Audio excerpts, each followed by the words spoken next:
ભારતીય મજદૂર સંઘ સંલગ્ન 155 શ્રમિક સંગઠનો અંદાજે 300 મુખ્ય પદાધિકારીઓની હાજરીમાં સેમિનાર યોજાયો।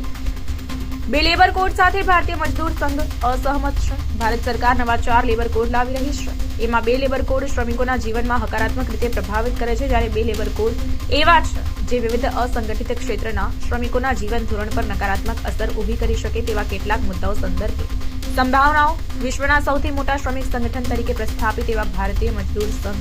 વ્યક્ત કરી છે। ત્યારે એ અંગેની ચર્ચાઓ, જેમાં ક્યાં લેબર કોડ અંગે ભારતીય મજદૂર સંઘ ભારત સરકાર સાથે અસહમત છે અને કયા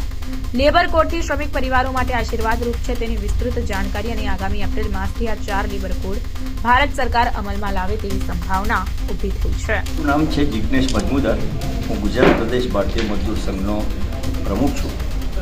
અને આજે જે આ કાર્યક્રમ મેં હેડગેવાર ભવનમાં રાખ્યો છે એનો મુખ્ય વિષય એ છે કે સરકાર આવનારા સમયોમાં શ્રમિક જગતને લગતા જે 40-45 કાનૂનો છે એનું એક માળખું અલગ બનાવીને 4 લેબર કોડ એ લોકો બનાવીને એનું અમલીકરણ કરી રહ્યા છે। એટલે એ જે 4 લેબર કોડ છે એ લેબર કોડમાં ભારતીય મજદૂર સંઘની શું ભૂમિકા છે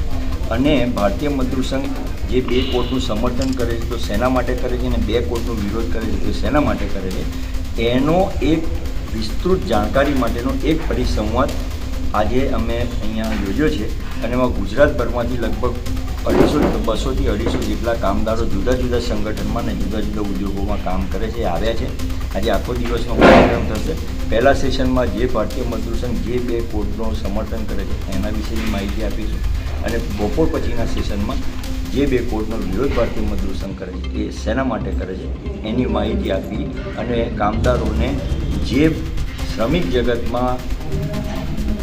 લોકો ભ્રમિત ના થાય અને ખોટી માહિતીમાં આવીને કોઈ એવું પગલું ના પડે એ વસ્તુને ધ્યાનમાં રાખીને આ કાર્યક્રમ આ એક દિવસનો પરિસંવાદ રાખ્યો।